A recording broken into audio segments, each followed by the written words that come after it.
लोकसभा चुनाव से जुड़ी हुई बड़ी जानकारी।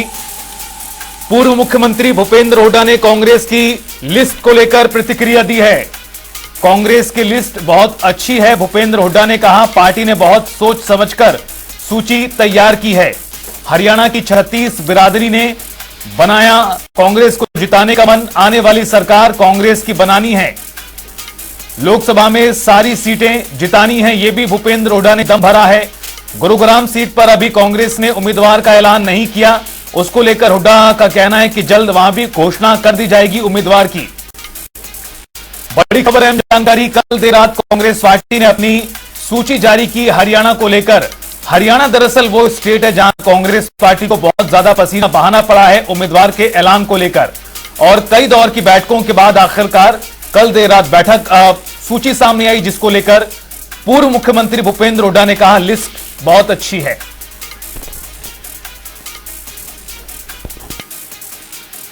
पार्टी ने बड़ी सोच समझ के लिस्ट पास करी है और बाई एंड लार्ज बहुत अच्छी लिस्ट है। हरियाणा में 36 बिरादरी बना चुके हैं कि आने वाली सरकार कांग्रेस की बनानी है हरियाणा में, और लोकसभा में सारी सीटें कांग्रेस को जिताएंगे। देखिए, कांग्रेस पार्टी ने बड़ी सोच समझ के लिस्ट पास करी है और बाई एंड लार्ज बहुत अच्छी लिस्ट है। हरियाणा में 36 बिरादरी बना चुके हैं कि आने वाली सरकार कांग्रेस की बनानी है हरियाणा में, और लोकसभा में सारी सीटें कांग्रेस को जिताएंगे। पूर्व मुख्यमंत्री भूपेंद्र हुड्डा को आपने सुना। हमारे साथ कांग्रेस पार्टी के वरिष्ठ नेता कैप्टन अजय यादव जी जुड़ गए हैं। कैप्टन अजय यादव जी, आपका बहुत स्वागत है जनता टीवी पर।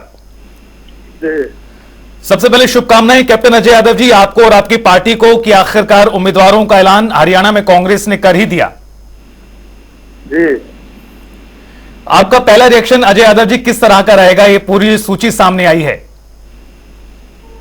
ठीक है जी, अपना उसमें हर वर्ग को स्थान दिया गया है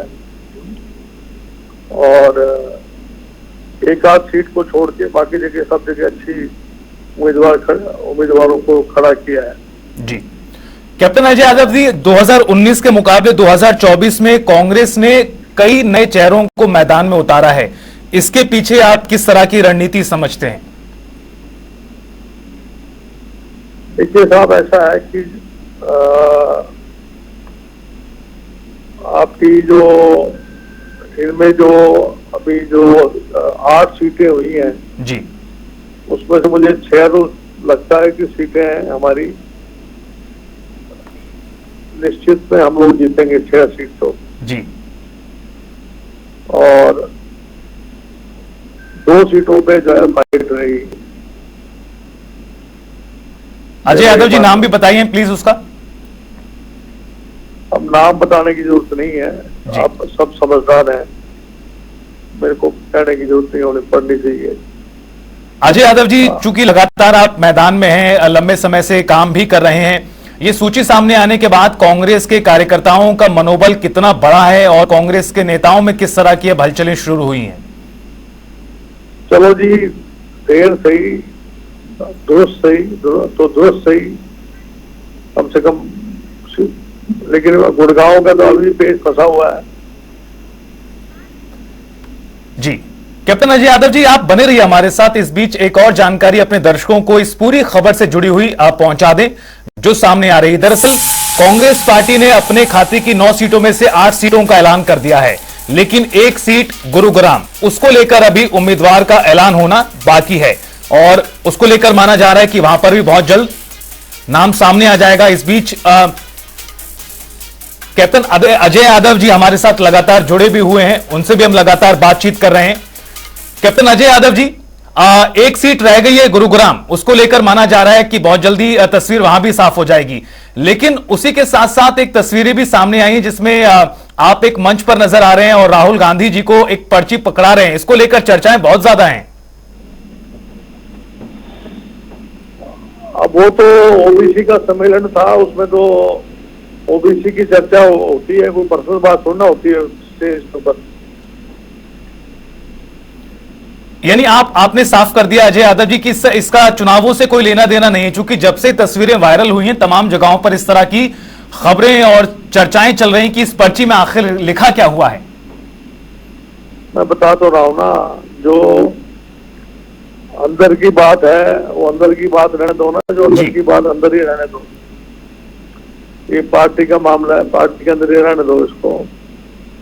ठीक है अजय यादव जी, गुरुग्राम को लेकर कब तक तस्वीर साफ होती नजर आएगी? अब जो है, अब तो गेंद जो है वो खड़गे जी और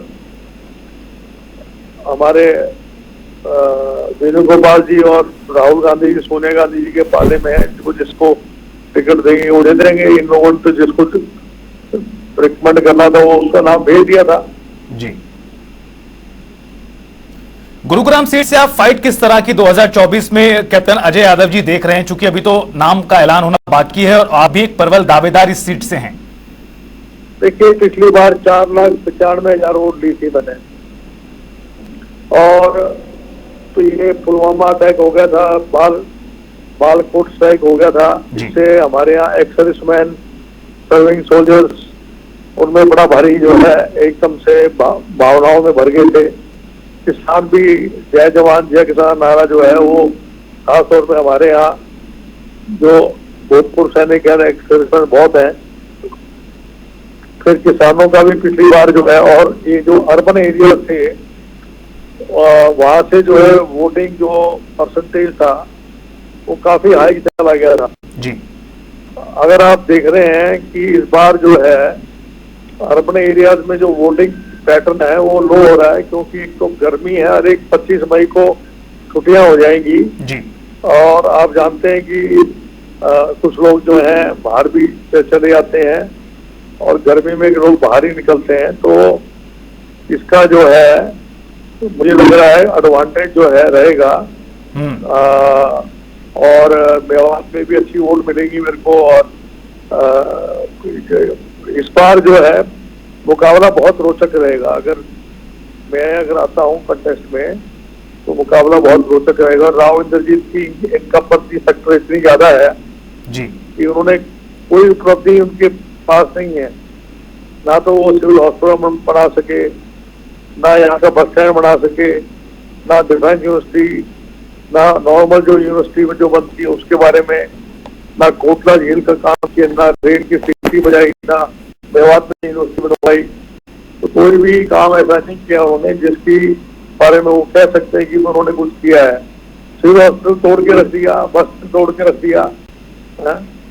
आखिर जो है IIT, IIM, मेडिकल कॉलेज कोई तो उपलब्धि होनी चाहिए जी। जाम की स्थिति, मेट्रो, रेलवे स्टेशन की बुरी हालत है, जाम में फंस जाता है आदमी, तो रेल नहीं पकड़ी जाती। जी कैप्टन अजय यादव जी, जिस तरह से 2019 का आपने जिक्र किया है और आपके तमाम जो मुद्दे गिना रहे हैं, जमीनी मुद्दे जो सिर्फ जनता से जुड़े हुए हैं, 24 में कोई वैसी लहर नजर नहीं आ रही है। मुद्दों को लेकर भी लोग बहुत ज्यादा सवाल अपने उठा रहे हैं। आपका कहना है कि अगर आपको दोबारा मौका मिलता है इन चुनावों में तो आपको लगता है कि यहां पर जबरदस्त फाइट होगी और आप निकालेंगे ये सीट? देखो जी, निकालने की बात तो परमात्मा के हाथ में है और लोगों के हाथ में है। लेकिन मैं इतना जरूर कह सकता हूं कि इस बार राव इंद्रजीत को पसीने ला दूंगा जी। गुरुग्राम सीट से मामला क्यों फंसा हुआ है? 8 लोगों के नाम सामने आ गए, एक सिर्फ यही सीट रह गई है कि यहाँ पर ज्यादा दावेदार हैं या फिर क्यों? दावेदार तो 2 ही थे। दावेदार तो मैं और मेंबर थे जी। तीसरा तो कोई दावेदार था नहीं यहाँ आखिर जो।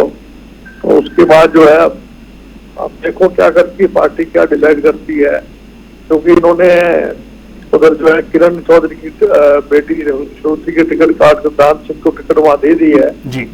तो अब पता नहीं यहाँ पर 2 यादवों को टिकट अगर देते हैं, मुझे तो लगता नहीं अगर टिकट देंगे इससे कोई नुकसान तो होने वाला नहीं है। जिस तरह से जातीय समीकरण साधने की बात जो कांग्रेस पार्टी ने कही है, या फिर जिस तरह से सभी समीकरणों को साधा जा रहा है, 2 SC सभी पिछड़ा वर्ग को भी उम्मीदवार बनाया गया है इसमें, अगर यहां से आपको दावेदारी मिलती है तो फिर समीकरण बिगड़ सकते हैं क्या? इस तरह का भी आपको मन में चल रहा है कुछ? समीकरण कैसे बिगड़ेंगे आप मुझे बताइए ना।